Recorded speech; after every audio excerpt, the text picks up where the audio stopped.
Olá, concurseiro! Olá, concurseira! Sejam bem-vindos a mais um encontro, a mais um bate-papo nosso aqui sobre conhecimentos específicos pedagógicos para você que está almejando a sua vaga no serviço público na área da educação. Já estamos juntos há algum tempo nessa jornada, nesta parte dos conteúdos do edital, dos conhecimentos específicos. Eu sei que você já me conhece, mas vamos lá. Eu sou o professor Vander. Opa! Já desacostumei, olha só. Vamos lá, pronto, tá aqui. Não crie cânico. Palma, palma, como dizia o Chapolin. Eu sou o professor Vander Henrique. Sou graduado em letras, em pedagogia. Tenho aí um conjunto de 7 pós-graduações em nível de especialização ao todo. Também sou mestre em educação, na linha de pesquisa em formação de professores. Atualmente atuo como coordenador bilíngue de um colégio da rede privada, aqui na cidade de Montes Claros. Eu falo aqui porque é aqui onde eu estou gravando essa aula para vocês. Pode ser que alguém não seja aqui da cidade. E, como eu sempre digo, é sempre um prazer enorme estar aqui com vocês para poder bater esse papo e falar sobre educação, que é algo que, com certeza, todos nós que estamos nesta área, apesar de diversos motivos, um deles em comum nós temos, que é o amor para com aquilo que fazemos. Tem aí minhas redes, caso você queira me seguir, caso você queira uma surra de beleza, nem estou falando de mim, né? Mas enfim, está aí meu Instagram.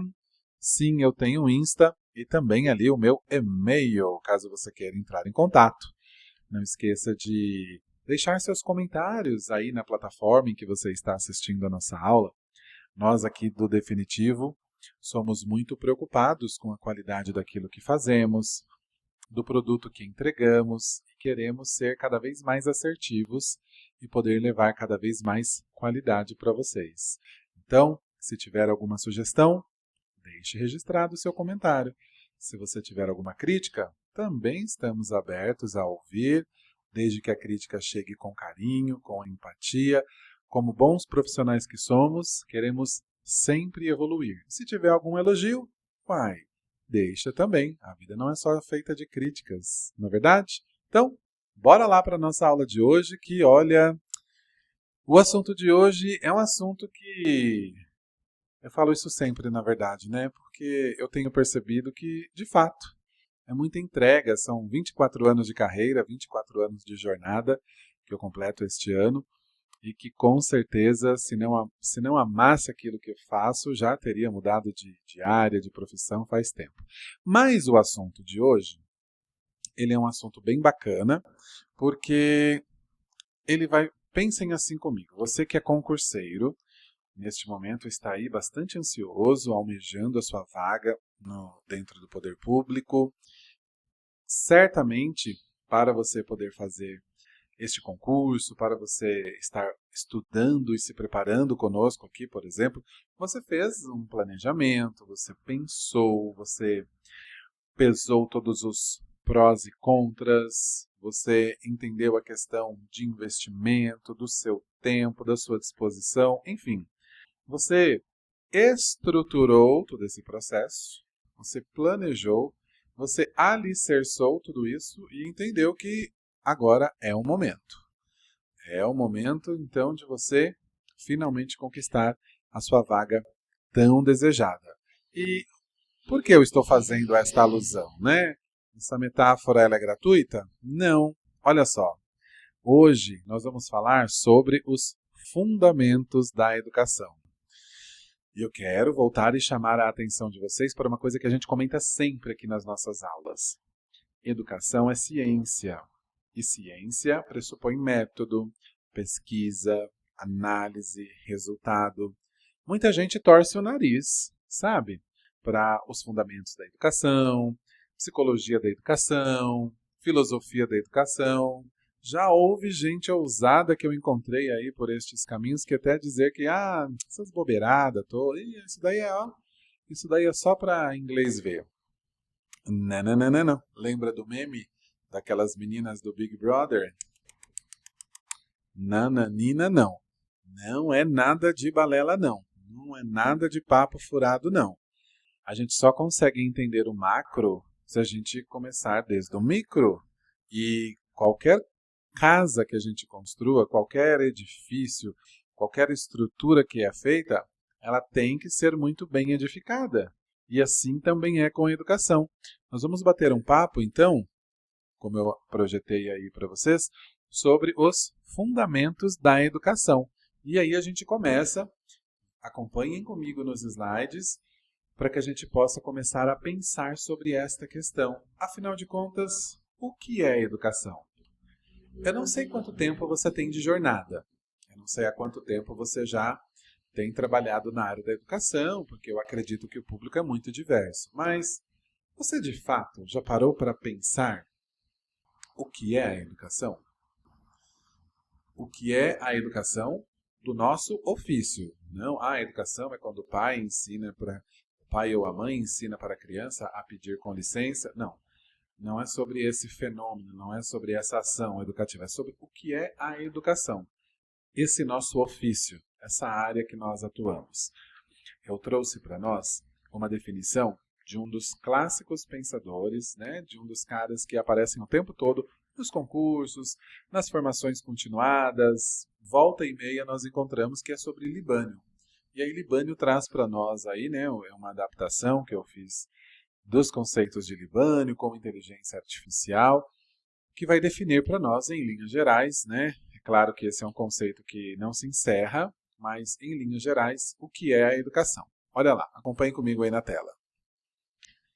A educação é um processo contínuo de desenvolvimento e aprendizado que ocorre ao longo da vida, através do qual indivíduos adquirem conhecimento, habilidades, valores e atitudes que os capacitam a participar ativamente na sociedade e a alcançar o seu potencial máximo.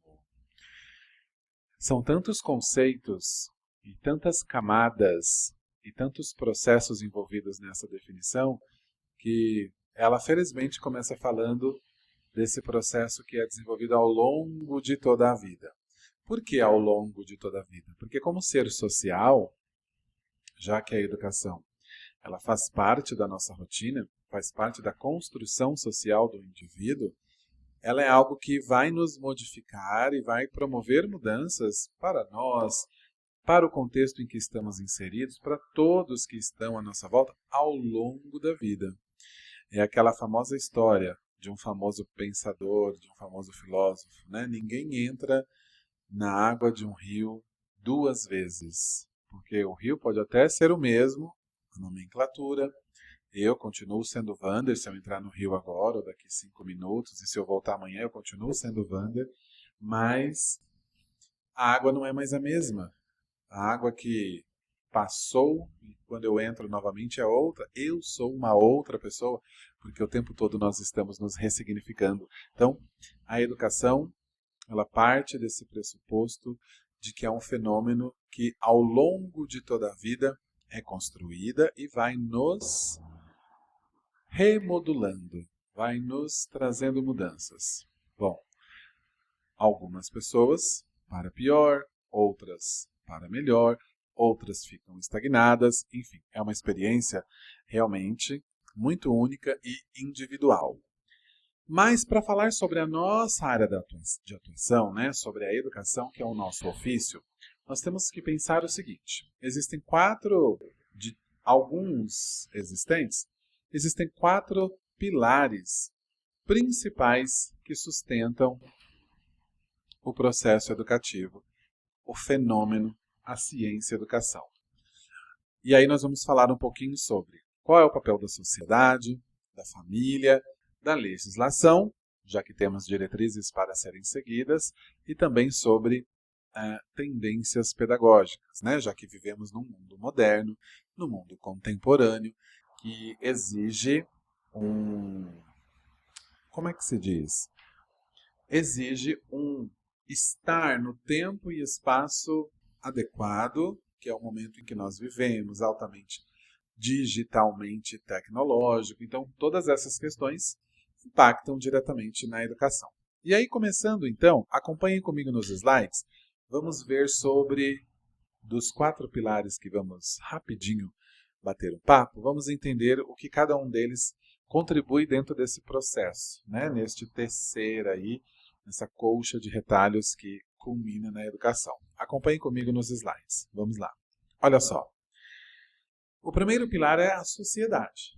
E qual é o tipo de sociedade que nós vivemos, tá? Olha lá. É uma sociedade capitalista, porque esse é o modelo econômico em que estamos inseridos. É uma sociedade conservadora. E aqui eu quero abrir parênteses, porque não estou entrando no método de um conservadorismo que tenha qualquer raiz política, cristã, filosófica. Não.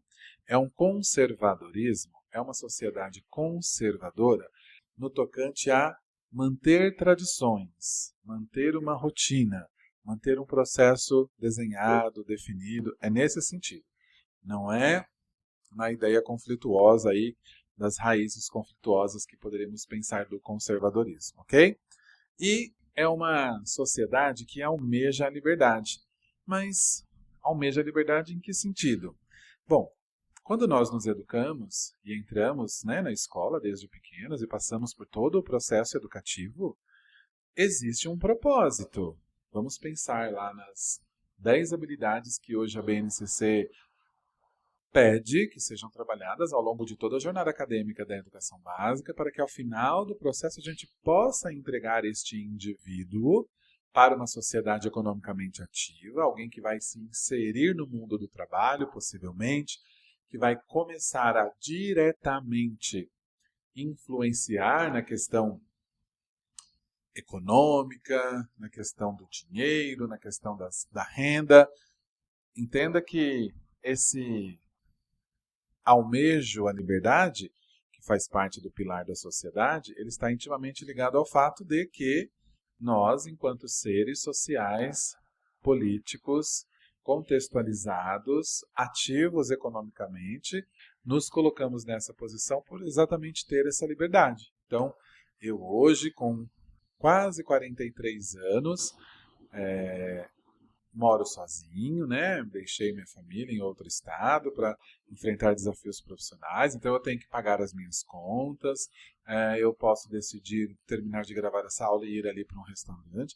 Essa é a liberdade, né? E liberdade, não tem como falar de liberdade se não passar pela ideia da liberdade econômica, já que estamos no mundo capitalista e, por enquanto, pensar, e ainda não está sendo cobrado, né? Não há nenhuma taxa para isso, mas praticamente qualquer outra coisa do nosso processo existe o dinheiro envolvido. Então, esse almejo a liberdade, tá? É esse cidadão pleno das suas escolhas, de ir e vir, e mais do que isso, né?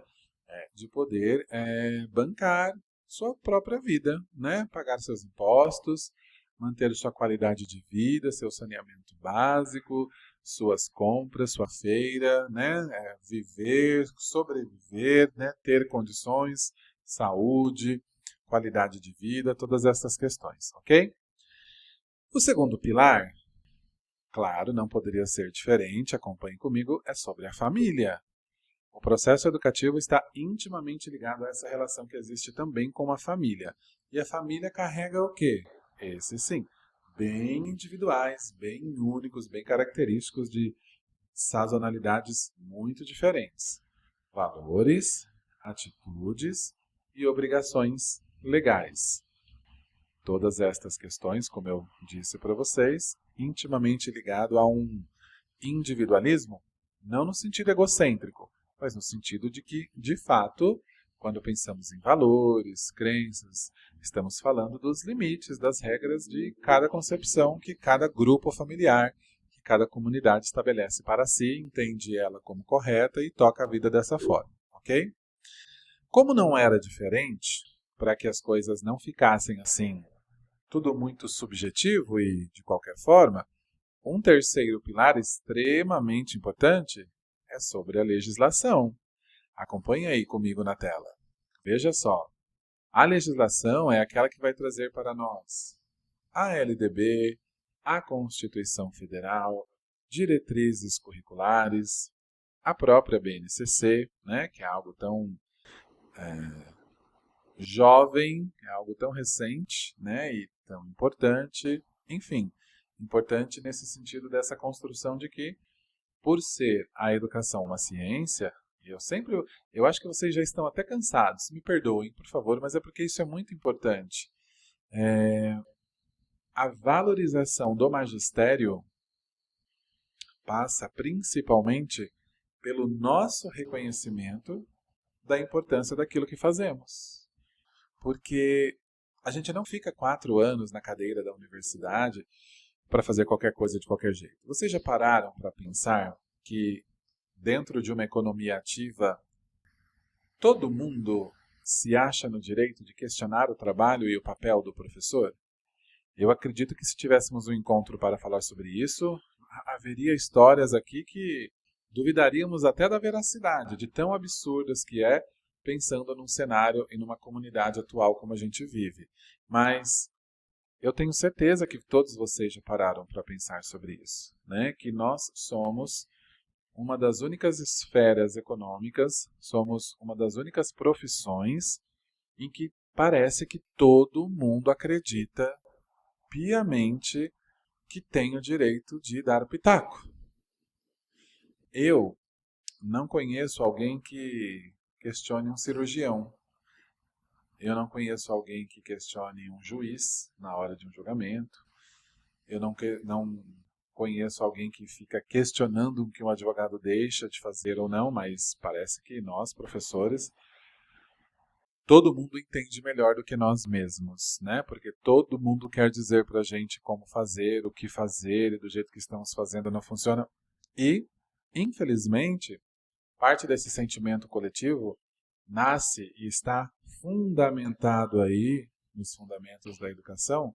Essa desvalorização que tanto se discute do magistério tem suas culpas e sua parte, sua fatia do bolo na esfera social, claro que tem, na falta de cultura, de informação, de acesso, tem também, mas também parte de nós mesmos, porque poucos de nós reconhecem que de fato o que fazemos é uma ciência. E aí a minha fala, que vocês já estão cansados de ouvir, e como ciência, ela pressupõe métodos, pesquisa, análises, resultados, não é feito de qualquer coisa e de qualquer jeito. E aí este pilar da legislação é aquele que vem dar o norte para nós, de para qual caminho seguir, exatamente para que as coisas não sejam tão subjetivas e que as pessoas ou as instituições por aí, elas não façam qualquer coisa de qualquer jeito.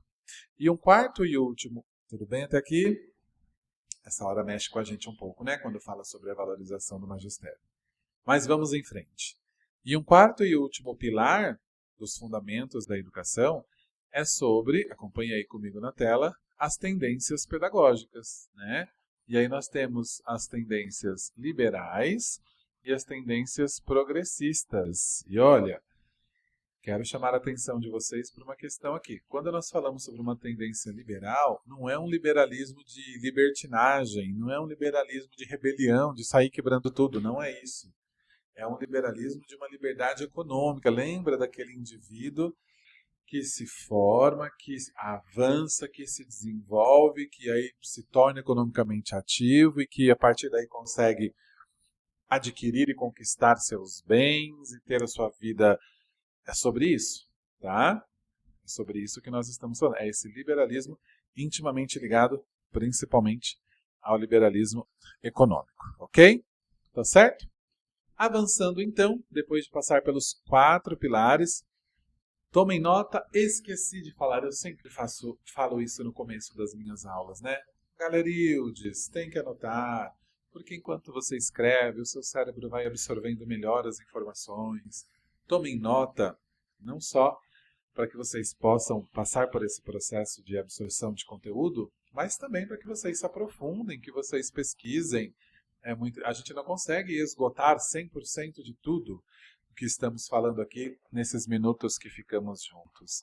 É importante que você também avance, que hoje É tão bacana as facilidades, as ferramentas para você que é concurseiro e que sabe que é uma disputa meio louca, meio acirrada de vagas e que realmente você tem que se destacar.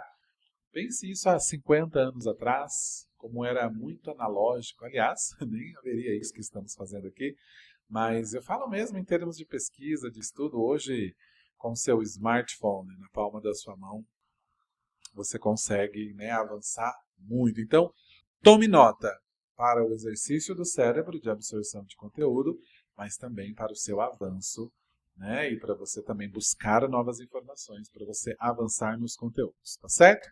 Então, anotou aí os 4 pilares que fazem parte dos fundamentos da educação: a sociedade, a família, a legislação e as tendências pedagógicas. Agora, acompanhem comigo aqui no slide, vamos entender quais as finalidades da educação, sob a ótica, então, inclusive, da própria legislação que falamos há pouco. Acompanhem comigo. De acordo com o artigo 2º da Lei de Diretrizes e Bases da Educação, a educação é dever da família e do Estado, inspirada nos princípios de liberdade e nos ideais de solidariedade humana. A educação, em linhas gerais, tem por finalidade, tome nota, concurseiro, o pleno desenvolvimento do educando, o seu preparo para o exercício da cidadania e a sua qualificação para o trabalho. Agora eu quero uma dica para você que está aí do outro lado da telinha, da Terra. A pessoa já, né, foi para outro espaço. Cuidado, eu vou voltar essa lâmina e acompanhe comigo novamente aqui. Eu quero chamar a atenção para um detalhe. De acordo com o artigo 2º, piriri pororó, a educação tem por finalidade X, Y e Z. Quero pegar no Z. Z de Zazá.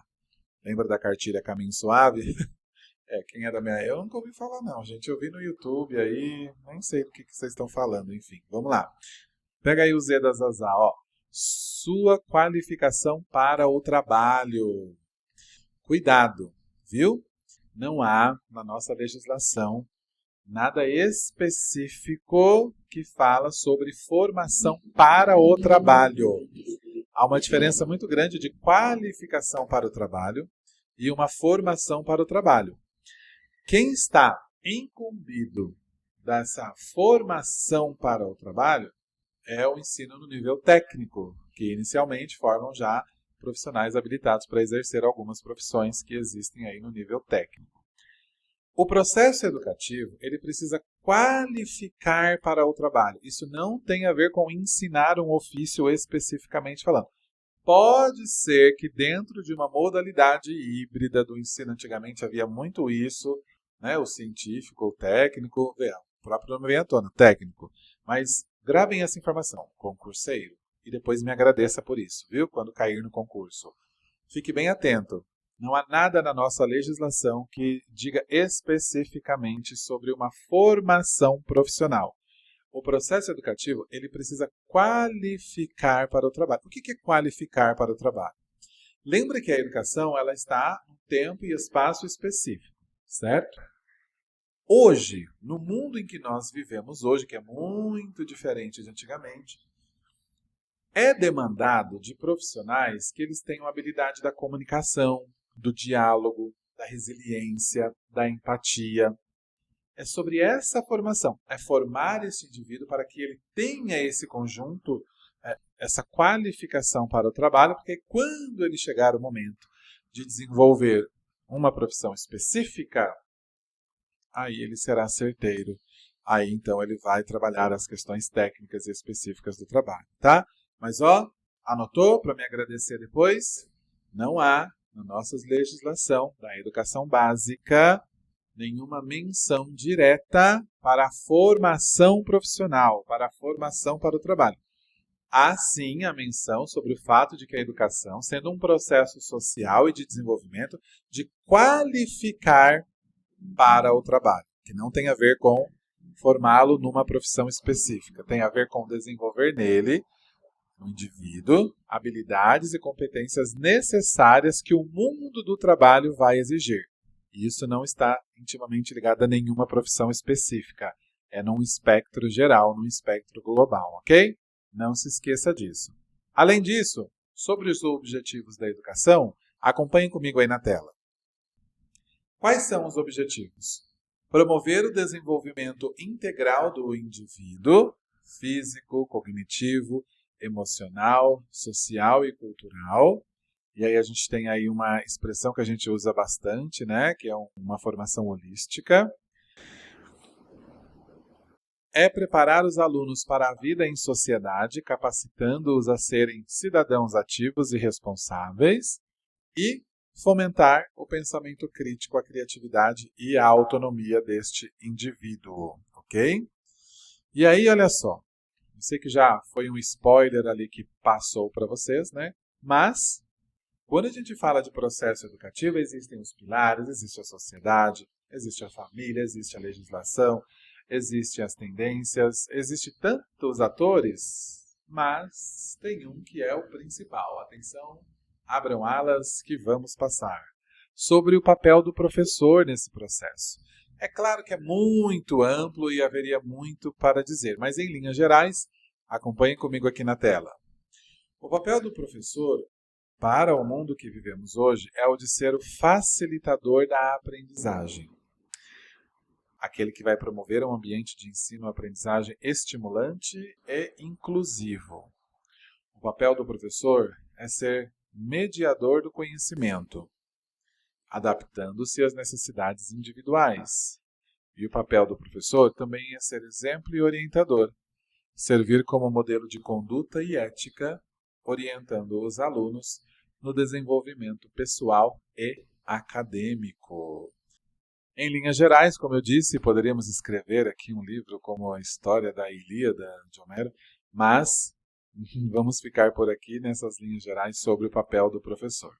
E aí, eu acho que é a terceira vez, por 2 vezes, eu já disse, agora eu vou repetir, todo o processo histórico está inserido num contexto, num tempo e espaço específico.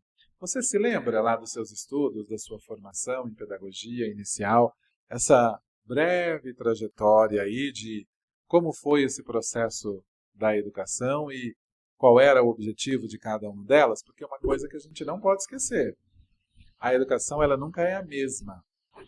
Os processos até podem se repetir de tempo em tempo, mas os propósitos, a premissa para a qual ela se destina, está sempre ou precisa estar sempre concatenado com o tempo e espaço do momento, porque eu preciso formar cidadãos para hoje, para o mundo de hoje. Não tem como eu formar cidadãos lá para a Grécia Antiga, né? Como eram, por exemplo, na época em que era valorizado o militarismo, em que os jovens desde cedo já iam, né, para as Forças Armadas, iriam treinar para os combates, enfim, não faz o menor sentido. Então, só para que a gente faça aí um respinguelo, anota aí essa expressão, respinguelo aí na trajetória sobre a história da educação, acompanhe na tela aí comigo. Veja só. Olha quantas coisas, né, inicialmente, né, esse processo vem sendo desenvolvido e vem sendo transformado. Lá na antiguidade, na Grécia, lá em Atenas, onde o foco era o aprimoramento da razão, o culto das artes, ciências e filosofia, e por outro lado, Esparta, que preparava, né, tinha aí o foco no preparo físico para o exercício militar. Lugar comum, piegas, o filme Esparta é ótimo. O filme 300, né? Todo mundo já deve ter ouvido falar, já deve provavelmente ter assistido. Ele retrata bem esses processos, ok? Continuando. Roma, integração do indivíduo à vida social. Depois vem Platão.